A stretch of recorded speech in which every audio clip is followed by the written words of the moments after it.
Bakit ang daming naiinis kapag namumula yung dashboard nila? Minsan isinisis pa kay Meta. Hindi nyo ba alam na kayo rin ang dahilan kung bakit namumula yung dashboard nyo?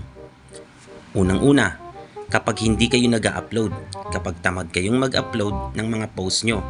Pangalawa, pag hindi kayo mga nagre-react, hindi kayo nag-heart, nagla-like sa mga post ng iba, natural lang, bababa yung reaction nyo.